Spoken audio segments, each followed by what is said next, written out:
గతకాలములో కాచితివి, నీ కృపలో నన్ను దాచితివి. గతకాలములో కాచితివి, నీ కృపలో నన్ను దాచితివి. ఏమని వర్ణించను నీదు ప్రేమను, ఏమని వర్ణించను నీదు ప్రేమను. బ్రతుకంతా అర్పించి ఆరాధించనా, బ్రతుకంతా అర్పించి ఆరాధించనా. గతకాలములో కాచితివి, నీ కృపలో నన్ను దాచితివి. గతకాలములో కాచితివి.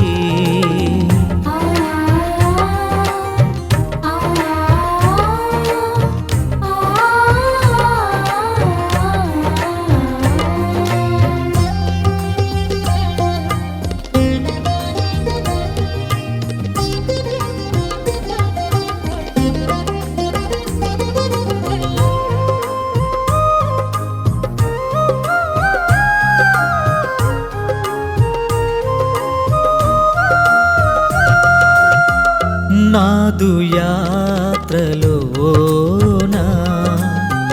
మేఘమయున్న దేవా,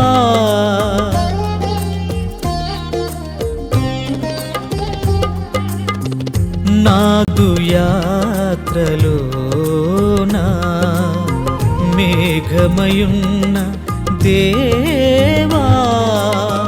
చీల్చబడిన బండవు నీవే, చీల్చబడిన బండవు నీవే. దాహము తీర్చిన ఊటవు నీవే, దాహము తీర్చిన ఊటవు నీవే. గతకాలములో కాచితివి, నీ కృపలో నన్ను దాచితివి. గతకాలములో కాచితివి.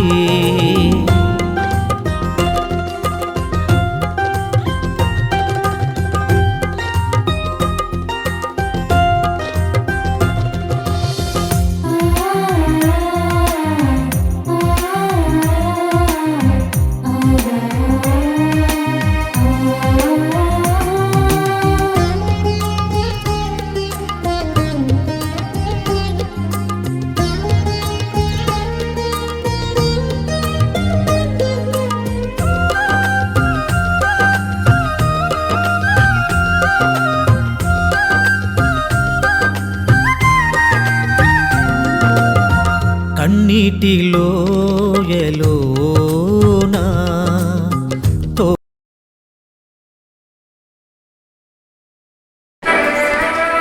మత్తయి సువార్త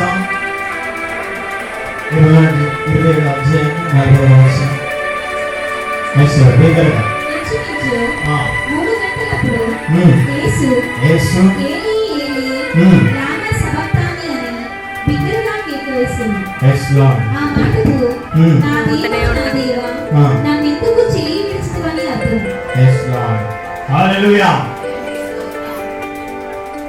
ఎవరితో అడుగుతుంది పర్మిషన్? నా దేవా నా దేవా నా చేయందుకు విడిచిమంటాడు. మన కుటుంబంలో మన తండ్రి ఉన్నప్పుడు ఏం చేస్తావు? నీకు అపాయమైతే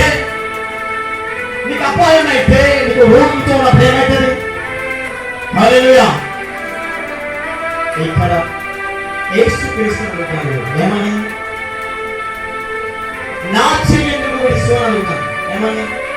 ఈ లోకానికి ఎందుకు వచ్చింది? నశించిదా అనేది బయటకు రచించడానికి లోకానికి వచ్చింది. వచ్చినప్పుడు మనం ఎలా ఉంటుంది? ఎవరి కోసం? హల్లెలూయా. దేవునికి స్తోత్రం. దేవుడి వాక్యం ద్వారా ఎదుగుతున్నాం. ఏమవుతుంది? మనం అపవాది దగ్గరికి పోతున్నాం. హల్లెలూయా. దేవుని మహిమపరుస్తూ, దేవుని వాక్యం గారుతూ, దేవుని వాక్యంతోనే చదువుతూ లాస్ట్ గా ఏమైపోయిన ఆరాధన అనేది చెప్పాలి. హల్లెలూయా. కీర్తన గ్రంథము 22వ అధ్యాయం కూడా వచ్చింది. Yes, Lord.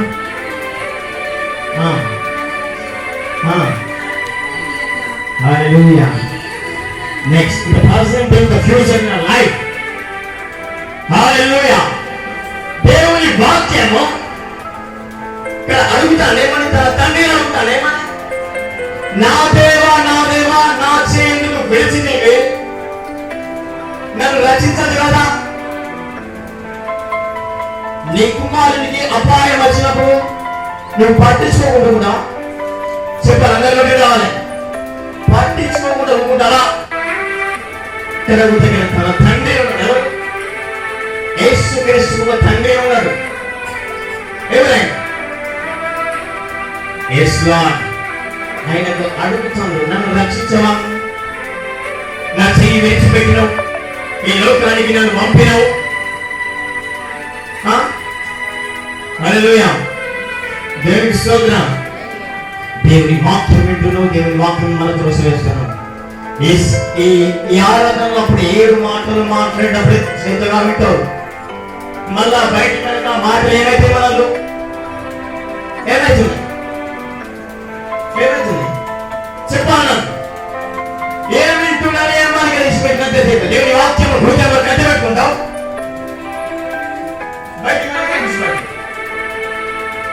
నా దేవా నా చేతులు పెంచి వారి దేవుడా కొట్టిమిట్లాడుతుంటే తన ప్రాణాన్ని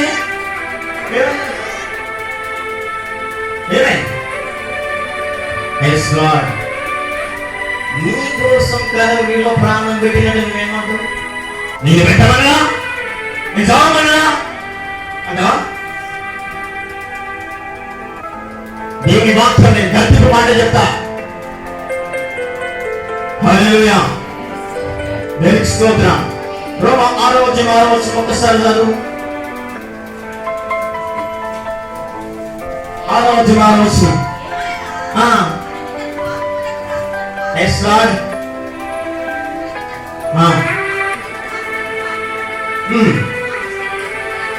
Yes, Lord. ఎక్కడే పడేసిరా? నన్ను వేడాడిస్తాను. ఎక్కడ ఉంటున్నావు? నేను పాపములు ఆయనతో శిలువ వేయబడినప్పుడు నువ్వు ఆరాధిస్తున్నావు. ఏం చేస్తున్నావు? లాస్ట్ వరకు ఏం చేస్తావు? దేవుని తులసి వేస్తావు. కీర్తన 12వ ఉంటుంది కదా, మా పెదవులు మావే ఏమాడు లాస్ట్ దేవుని తులసి వేస్తాడు అంటూ నేను ఆరాధిస్తాను, ప్రేమిస్తాను, మాకు చూస్తాను. హల్లెలూయా. దేవునికి స్తోత్రం. మీ పాపములు అనగతో కూడా లేక రెఫరెన్స్ ప్రకారమే మాట్లాడతాను. ఇక మనం ఏమనగా పాపములకు దాసులను కాకుండా పాప శరీరంతో ఉండద్దని ఏం చెప్తారు? ఇక శిలువ వేయబడింది. మరి నువ్వేం చేస్తావు? దేవుని ఇప్పుడు నేను ఎలా మాట చెప్పా సార్? దేవుని ఆరాధిస్తున్నాడు. నెక్స్ట్ నేనేమన్నా నా కోసం ప్రాణం పెట్టమని చెప్పినా నువ్వే అనే వాడుతా, మీరే ఆరాధించే మనమే. హల్లెలూయా. నెక్స్ట్ హల్లెలూయా. యోహాను సువార్త 3వ అధ్యాయం 16వ వచనం. దేవుడు ఏం చేస్తాడట? మరి ఆ ప్రేమించుతాను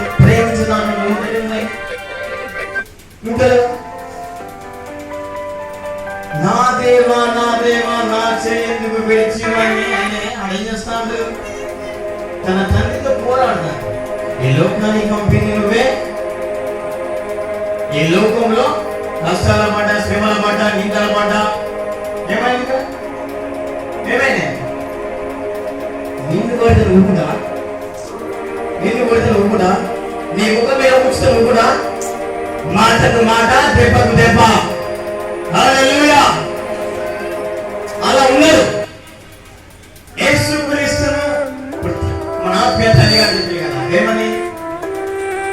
ఒక్క శిష్యుడే వచ్చిందంట. ఇంకా ఏ శిష్యుడు?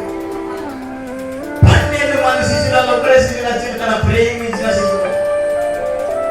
హల్లెలూయా.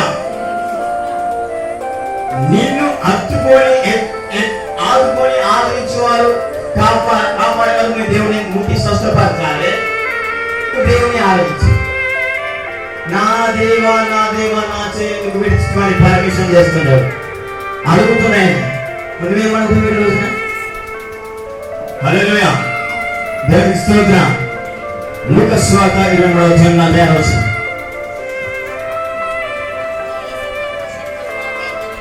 Yes Lord.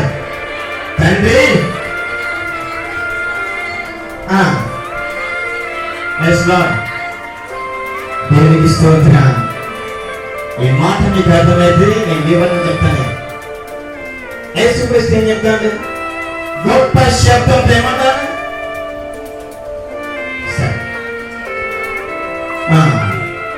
తన ఆత్మను అప్పగిస్తాడు. నువ్వేం చేస్తావు ఈ రోజున? ఆయన కల్వరిగిరిలో ప్రాణం పెట్టి నీకోసం చనిపోయిందనంటే ఏమంటావు? లాస్ట్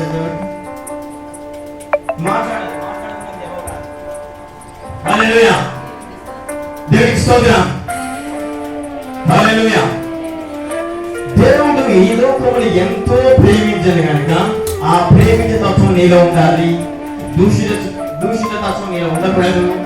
దేవుని వాక్యానికి లోబడాలి. దేవుని ఆరాధించడం ఎలా ఉండాలో తెలుసు. హల్లెలూయా.